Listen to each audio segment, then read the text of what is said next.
করতে পারে আমরা আমাদের জন্য প্রয়োজনে কথা বলতে পারি।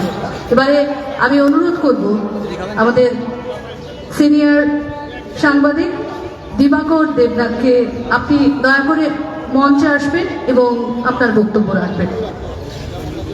এখন পর্যন্ত রাজ্যের প্রতিটি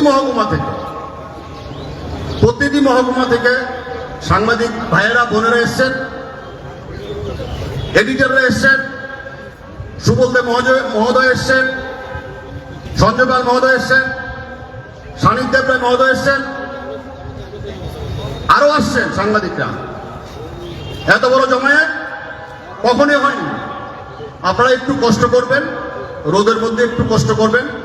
আমি বক্তাদের বলবো পয়েন্টের মধ্যে সংক্ষিপ্তভাবে যতটা পারেন আপনারা করবেন।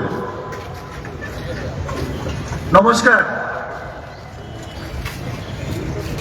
ত্রিপুরা রাজ্যের সাংবাদিকদের এই বৃহত্তম সমাবেশে আজকে আমাদের মধ্যে উপস্থিত আছেন আমাদের রাজ্যের বরিষ্ঠ সাংবাদিক এবং সম্পাদক সুবল দেব মহোদয় এবং সানিক দেব রায় মহোদয় এবং সঞ্জয় পাল মহোদয় এবং আগরতলা এবং আগরতলার বাইরে থেকে যে সাংবাদিক বন্ধুগণ এসছেন, আপনাদের সবাইকে শ্রদ্ধা, অভিনন্দন, নমস্কার। বন্ধুগণ, আপনারা সবাই এই অভিজ্ঞতা রয়েছে যে এই রবীন্দ্র ভবনের সামনে এই জায়গাটাতে আপনারা বিভিন্ন ধরনের সমাবেশ লক্ষ্য করেছেন এবং আমরা যারা এই প্রফেশনে আছি আমরা নিউজও কভার করেছি। কিন্তু আজকে এই সমাবেশ একটি ব্যতিক্রমী সমাবেশ, যেখানে যারা নিউজ করতে আসতো আজকে তারাই এখানে সমাবেশে সমবেত হয়েছে তাদের নিজেদের কথা বলতে।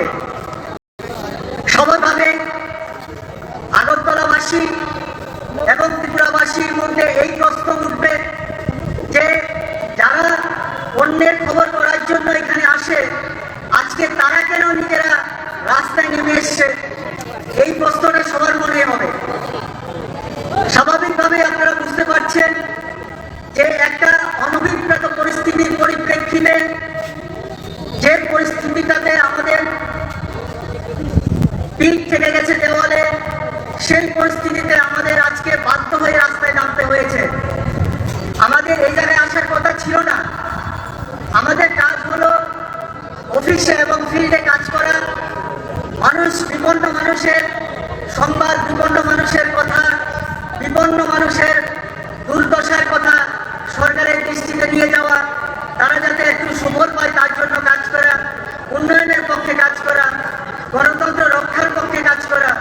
কিন্তু আজকে আমরা এমন এক অবস্থায় পরিণত হয়েছে, আমাদের অবস্থা, তার জন্য আমাদের রাস্তায় নামতে হয়েছে। আপনারা জানেন আমাদের ভারতবর্ষ একটি সংসদীয় গণতান্ত্রিক ব্যবস্থা চালু রয়েছে, যে ব্যবস্থা আমাদের সংবিধানকে অনুসরণ করে চলতে হয়। এবং এই যে ব্যবস্থা আমাদের মধ্যে রয়েছে, সংবিধান, আইনসভা, ব্যুরোক্রেসি, এই সবকিছু দেখাশোনার জন্য যাতে ঠিকমতো পরিচালিত হয় তার জন্য আমাদের সংবিধান রয়েছে। আর সবকিছু ঠিকভাবে চলছে কিনা সেটা পর্যবেক্ষণ করার জন্য অঘোষিতভাবে দায়িত্ব দেওয়া আছে সাংবাদিকদের কাছে। তাই জন্য ভারতবর্ষের সাংবাদিকদের বলা হয় অনির্বাচিত জনপ্রতিনিধি।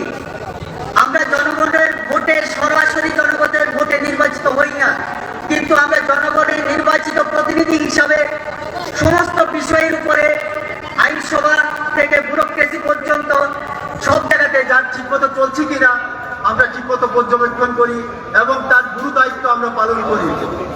কিন্তু আপনারা জানেন যে তাই জন্যই আমাদের সংবিধানের এবং গণতন্ত্রের চতুর্থ স্তম্ভ বলে অভিহিত করা হয়। কিন্তু আমরা উদ্বেগের সঙ্গে লক্ষ্য করছি এই যে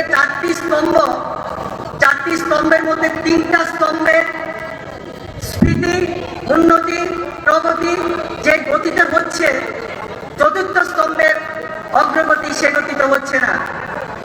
আমরা দিনের পর দিন বিভিন্নভাবে, বিভিন্ন কৌশলে, বিভিন্ন কায়দায় আমাদের দমিয়ে রাখা হচ্ছে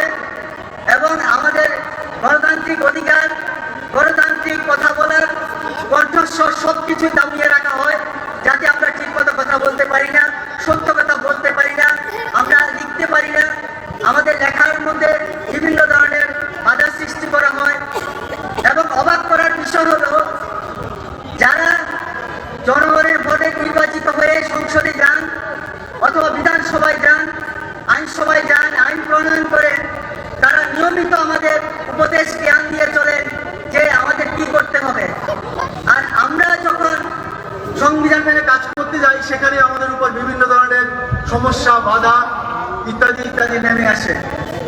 আপনারা জানেন, আজকে ত্রিপুরা রাজ্যে আমরা সবচেয়ে গর্বিত যে ত্রিপুরা রাজ্যে আজকে আমরা এমন একজন মুখ্যমন্ত্রীকে পেয়েছি, যিনি একজন উচ্চশিক্ষিত মুখ্যমন্ত্রী, অত্যন্ত রুচিবান এবং তিনি মিডিয়া বান্ধব।